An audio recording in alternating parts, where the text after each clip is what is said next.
What would it have really been like to be there on that hill when Jesus was teaching?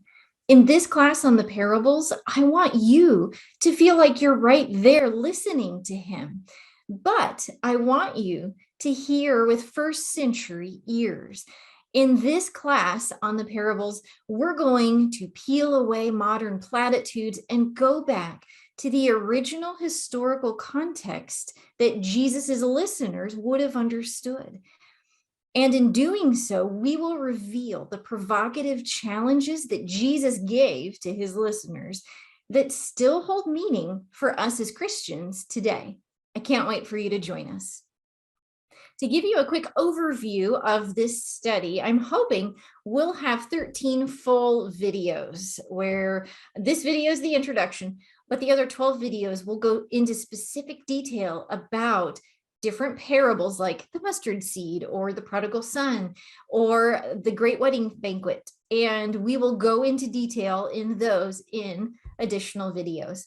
But by the end of our time together, my hope is that you'll be able to recall the parables, but not just what the story was, where it took place, the geographical location, and the audience, who was in the audience listening, who was the parable directed to, but especially what question was being answered by the parable.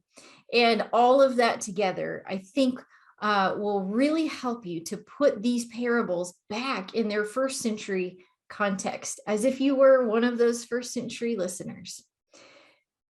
But most importantly, by the end of this study, I want you to be able to translate the original message from each parable into your own life, not just so that you can know what it is, but so you can take action. These parables are challenges, they're calls to action. And I want you to be able to do that so you can be a better follower of Jesus in your life and reach out to others with Jesus's message. Before we go too far, I want you to write down, what is your favorite parable and why? A lot of people have memories from Sunday school, children's Bible class when they're small. Some people just have had some tough life situations and looked to the parables for some comfort. What's your favorite parable? Take a moment to write it down. Now, Jesus became well known for this style of teaching, for using parables. Even people who don't believe still consider Jesus to be a great teacher. And the three major faiths of the world consider him to be a teacher of great genius. Something about these parables still stick with us today. But for his first century audience, it was very confusing, as if he spoke in riddles. In Mark chapter 4, we read that with many similar parables, Jesus spoke the word to them as much as they could understand. He did not say anything to them without using a parable. But when he was alone with his own disciples, he explained everything. So what the first century audience started off hearing were a series of riddles, a series of parables.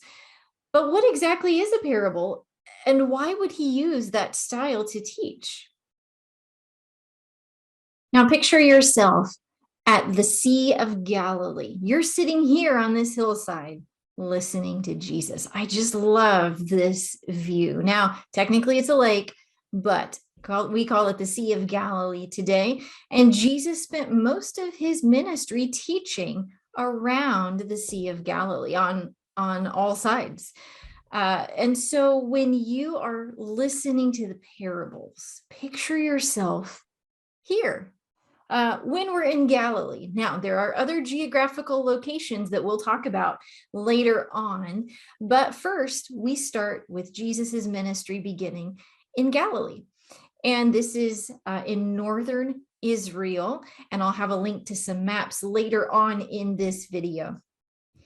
Now, when we talk about parables, what are parables? Now, you may be familiar with the word parabola, which is similar. This goes back to the Greek word parabole, which means comparison or analogy. But when we talk about Jesus using parables, it's not really an analogy. It goes back to how the ancient Jewish rabbis and prophets used parables. In Hebrew, the word we use for parable is mashal. And mashal really means more of a proverb, a riddle, a similitude, or a wise saying. And we have a lot of examples of parables in the Bible, and Jesus's parables specifically are more along the lines of what Jewish rabbis used to use, which is more like a riddle or a similitude. There are lots of different types of parables. We'll talk about it as we go along in each specific video. Now, when you think about wise sayings or riddles, you might recall some fables that you've heard in the past. I'm sure you're familiar with Aesop's fables, featuring lots of talking animals. But Jesus's parables are not like fables. Fables are universal truths, okay? Parables are not universal truths. They are a specific type of story that Jesus used to teach about how he was bringing the kingdom of God on earth. Now you might think, what? But I thought parables were like, be nice to each other and, be kind to your enemies. There's more. In this case, in every one of Jesus's parables, it ties back to how Jesus is bringing the kingdom of God on earth, or how he wants us to treat each other in this new kingdom that he is bringing. And so a lot of Jesus's stories, especially here in Galilee, in our lovely picture of the Sea of Galilee, a lot of his stories at first are more agrarian. So they're about maybe sheep, they're about mustard seeds, they're about yeast and dough, things that you would encounter in everyday life. Now, as we move on closer to Jerusalem, you'll see how this changes. So when we see Jesus teaching a parable, oftentimes he's referring back to a story the listeners already knew from the Hebrew Bible, what we would call the Old Testament, but he's putting his own twist on it to show how he is fulfilling it or bringing the kingdom. And so you'll see as we go through each parable that every parable requires a response. The listener has to make a choice. And now I want to take a turn and talk briefly about communication science, maybe some brain science in here too. But I want to talk about the difference between direct communication and indirect communication. So in America in the 21st century, we're all very familiar with direct communication. This is how our culture talks to each other. This is how we explain stories. We have the pop culture reference of just the facts, ma'am. We want just the info we need at the time we need it so that we can do our job, know what we need to know, and move on. But when we read about the parables, there's no direct communication in the parables, except for when Jesus explains it to his disciples. He's like, come on, guys, didn't you keep up with me? So what is the difference between direct and indirect? Now I'm showing you a picture of a cute little fox. You might think about that story from Luke chapter 9, verse 57 and 58, when it says, as they were walking along the road, a man said to him, I will follow you wherever you go. Now, how did Jesus reply to that? If he were using direct communication, he could have said something like, oh, that's fantastic. I'm so proud of you, but you might want to reconsider because you see, I'm homeless. I don't have a place to lay my head at night, let alone have other people join me. It's a hard life. I'm not sure you're ready for this. He could have said things like that. But that's not how he responded. Jesus answered this man's question indirectly using a parable. He painted a word picture for him to imagine what it would be like to be on the road with Jesus. So parables are indirect communication that prompt thinking and stimulate a response in relation to God. This man had to make a choice. Was he going to follow Jesus and not have a place to lay his head? So parables engage listeners, they create reflection, and they promote action. I wonder what that man did. But what if you're speaking to an audience that is convinced they already know everything about the topic you are trying to persuade them about? How will you persuade them otherwise?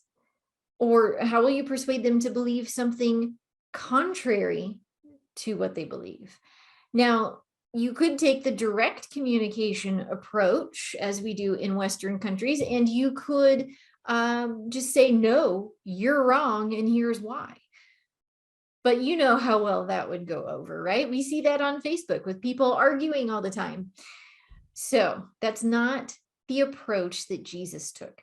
Now with parables, Klein Snodgrass says it's like a way in a back window that you can confront what other people think about reality. And that's exactly what Jesus did. Think about all of the times he talked to the Pharisees who were convinced they knew what God wanted. And yet Jesus was trying to show them something different. He didn't directly confront them. He told them a parable. And we're going to see this a lot throughout our study. I'm so excited for you to get to see this in action. Again, many parables are in response to a listener's question.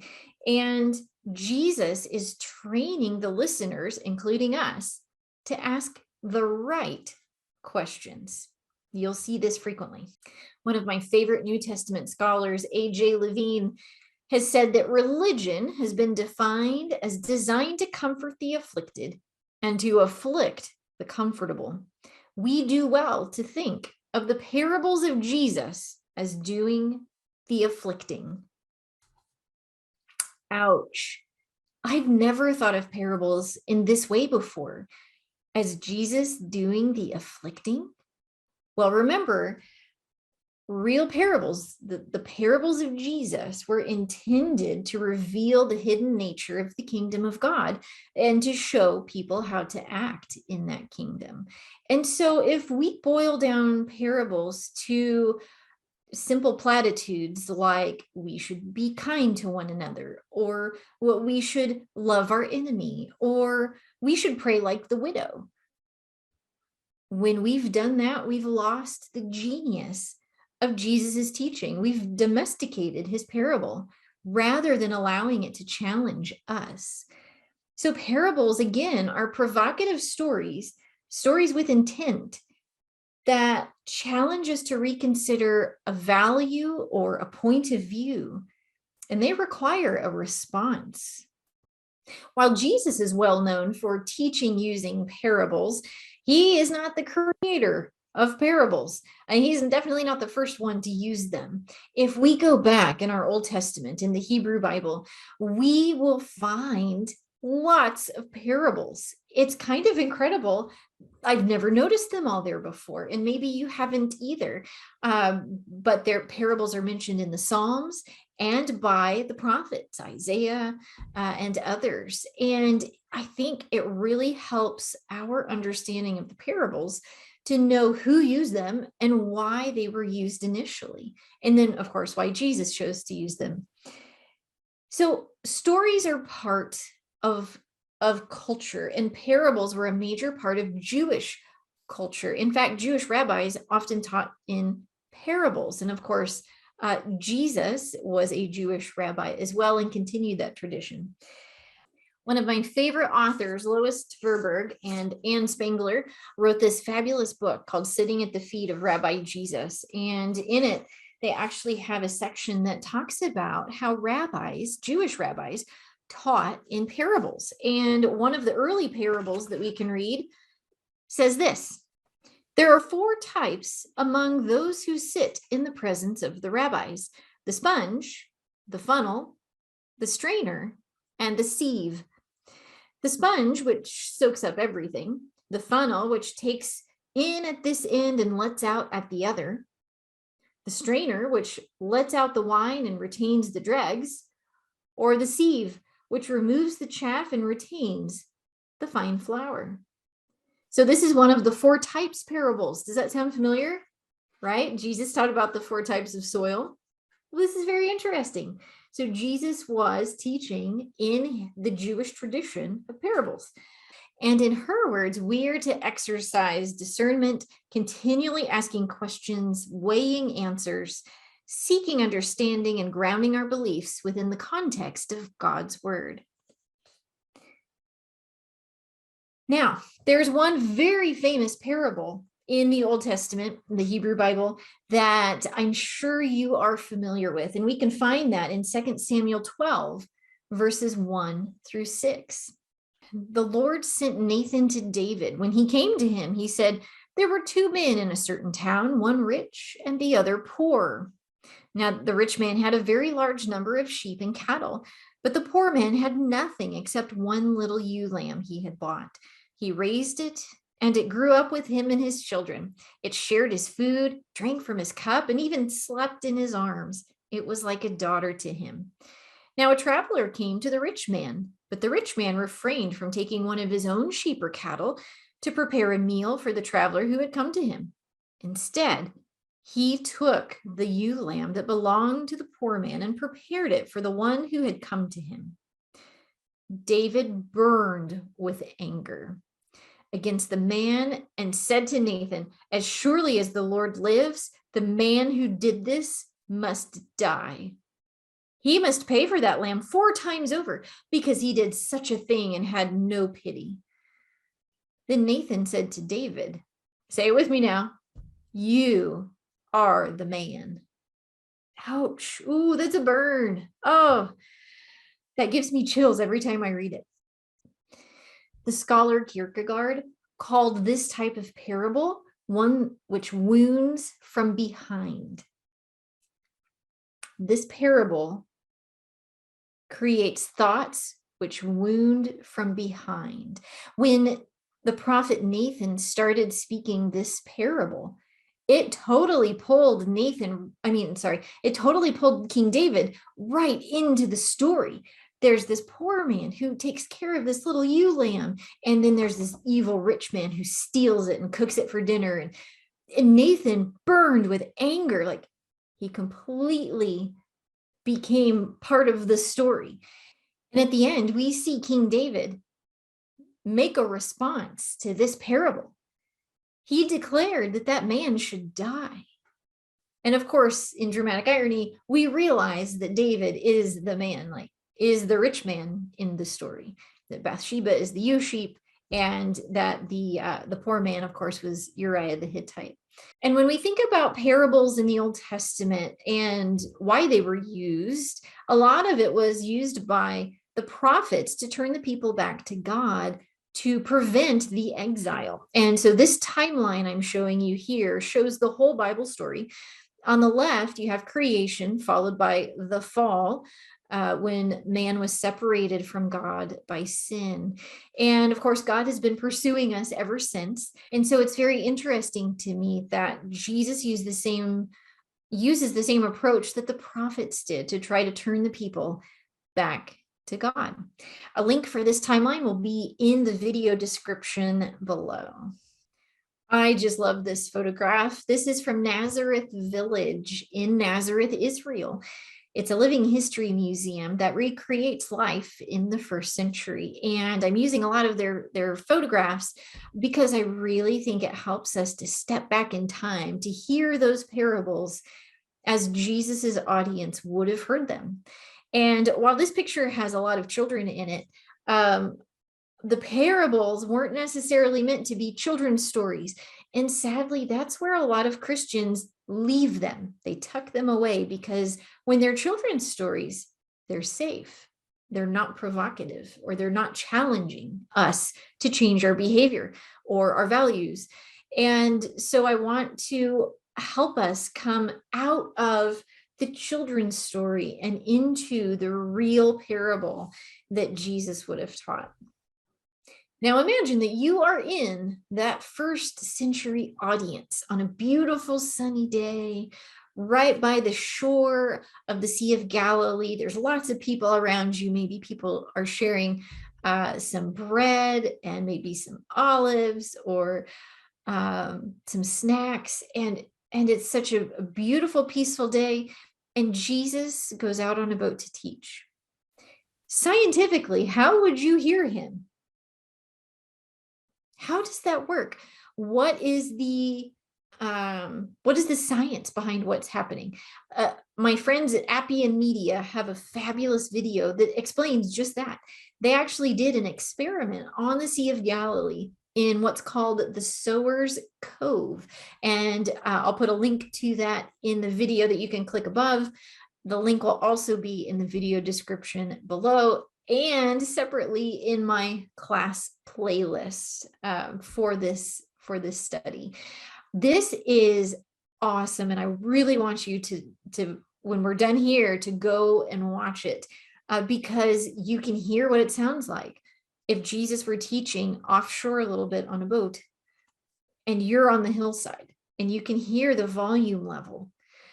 There has always been some skepticism as to could everybody really hear Jesus? Well, scientifically, I'm not giving you the answer. I want you to go watch their video. So check out that link. You will be glad you did.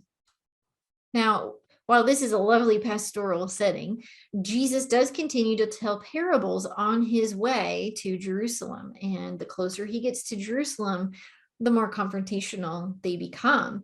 And I love this quote from Klein Snodgrass that says that the parables became works of art and weapons in his conflict with his opponents. And so we'll see that the closer he gets to Jerusalem. We need to remember where we are in the world here when we listen to the parables of Jesus. We are in what the Romans called Palestine, which is a little different than the 21st century Palestine we have today. But you can picture this off the coast of the Mediterranean. You'll notice there are two main bodies of water. On the north is the Sea of Galilee, where we've just seen some lovely pictures.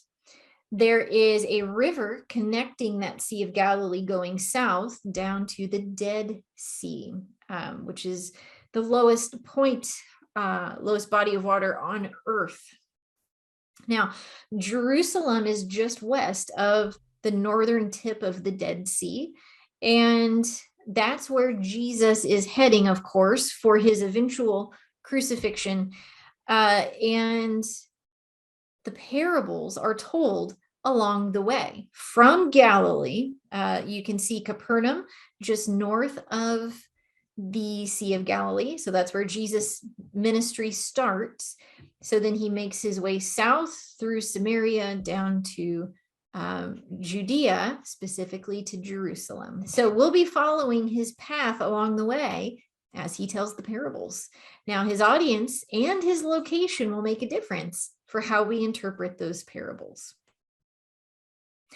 You might be wondering why I decided to teach a class on the parables of Jesus and why now? Well, so I'm an engineer and I love to know the background of Bible stories. And when I started digging into the parables, I realized we're separated from these stories by 2,000 years. And we're not only separated by time, we're separated by geography. And we're separated by culture. So that leaves us with a lot of homework to do to really figure out what that first century audience, how they would have understood Jesus's stories. And this has been an exciting study for me. And I want you to really enjoy this and look at the parables from a new light, from a new perspective. My favorite example of this is actually from a scholar named Ken Bailey. He had a really great story that tried to help the reader understand what a huge gap this is between us and the parables and understanding them. And it's like if you were from Britain, if you were British, if you were from England, and you were talking about King Arthur. Well, now the Brits know everything there is to know about King Arthur, right? How he pulled the sword out of the lake and the and the Lady sang, and the Knights of the Round Table, Sir Lancelot, they know all the details. So if you're talking with another British person about King Arthur, they have a mental image of what he looked like, maybe how Monty Python made it look like in the Holy Grail. Maybe they know the jokes, they know the nuances. You don't have to explain much because they already know. They've got that mental image. But let's say that you were to go to the Inuit people in Alaska, and if you started talking about King Arthur, they may not have any idea who you're talking about. And they wouldn't have the same cultural views necessarily of King Arthur and his Knights of the Round Table. They might picture it completely differently based on how you describe it, because they've never seen it before. Maybe they've never read the story before. And so, it would still be a fun story for them. It would still be valid, but they wouldn't like truly get it. You know what I mean? Like a native British person. Okay. So when we think about that example, we today, let's say as Christians in America, we are those Inuit in that story. We're not the British, we're the Inuit. We are very far removed from these stories. And it's almost like if you were to go scuba diving. So you could stand there on the shore and just look out at the lovely water and call it good. But that's not how I work. We need to dig deep. We need to dive deep here. We need to scuba dive and go find the coral reef and go find the beautiful fish. And that is how I view looking at the history and the culture and the geography of a Bible story. We're scuba diving here. And I think we're going to make some really great discoveries as we explore these parables. And I'm so glad that you're joining me. So to bring this video to a close, there's one more thing I'd like you to do.